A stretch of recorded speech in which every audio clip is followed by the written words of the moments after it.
Hello बच्चों, in this question we are given that a certain sum of money triple sets है। Triple हो जाती है। कब हो जाती है ट्रिपल? मैंने simple interest in 10 years। Okay, तो हमें अमाउंट भी नहीं दे रखा है, हमें रेट भी नहीं बता रखा है। A sum of rupees 2 lakh at the same rate of interest when compounded annually will exceed, मतलब 4 lakh से ऊपर कब होगा फॉर द फर्स्ट टाइम। तो हमें टाइम पीरियड बताना है। तो हम पहले फर्स्ट केस से रेट पता करेंगे and then we'll work for the second case. ठीक है, तो हम अगर फर्स्ट केस पे बात करें तो हमारा प्रिंसिपल अमाउंट को अगर मैं एक्स मान लूं, तो क्योंकि ट्रिपल हो जा रही है तो मेरी अमाउंट क्या हो जाएगी? 3x हो जाएगी। नाउ सिंपल इंटरेस्ट में हम अमाउंट कैसे निकालते हैं? पहले तो हम सिंपल इंटरेस्ट का फॉर्मूला लगाते हैं, into R T upon 100। This is the simple interest plus your principal amount. तो यहाँ पे अगर मैं पी कॉमन ले लूँ, दैट इज एक्स। अमाउंट हम क्या लेके चल रहे हैं? 3x लेके चल रहे हैं। रेट हमें गिवन नहीं है तो हम रेट को आर ही डिनोट करते हैं। टाइम पीरियड हमें 10 years का दे रखा है, अपॉन 100 प्लस 1। एक्स से x got cancel, 3 - 1 is 2, R upon 10।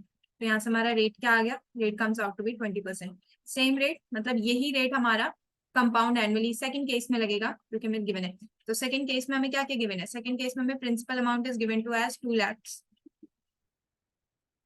Okay, हमारी मेन अमाउंट जो है that exceeds, that is more than your 4 lakhs।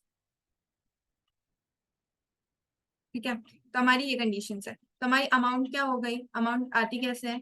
Amount का जो फॉर्मूला होता है in compound interest, it's principal amount 1 plus rate upon 100 power n। Since यहाँ पे compound annually हो रहा है तो यहाँ पे जो n है that will denote the years.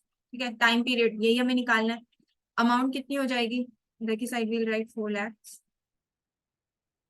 इससे हमें क्या चाहिए? हमें इससे ज्यादा है, मतलब it exceeds this, this will be like this. तो प्रिंसिपल अमाउंट हमें गिवन है 2 lakh। 1 प्लस आर कितना था? आर हम पिछले केस से लेंगे, दैट इज 20% अपॉन 100 n। ठीक है, when we solve it all the zeros get cancelled, 2 ones and 2 twos।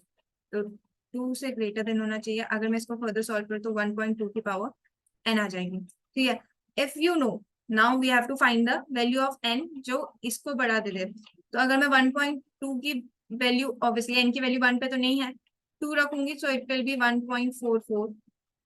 1.2 की पावर अगर मैं 3 कर दूंगी, so it will give me 1.728, still less than 2।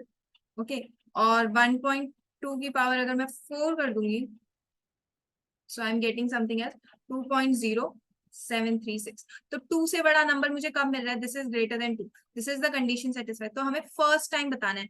इसके बाद की तो एन की मैं कोई भी वैल्यू ले लूंगा 2 को एक्सीड ही करेगा। ठीक है, बट हमें क्या बताना है? हमें फॉर द फर्स्ट टाइम बताना है कि कितना है। तो यहाँ पे हमारा जो आंसर आएगा दैट विल बी 4। तो n इक्वल टू 4 पे ये कंडीशन सबसे पहली बार सेटिस्फाई हो रही है, that 2 should be 1.2 raise to the power n। ये इनइक्वालिटी फर्स्ट टाइम सेटिस्फाई हो रही है। So here the correct answer is option D, fourth year. Fourth year में हमें, fourth year is the correct answer. Thank you.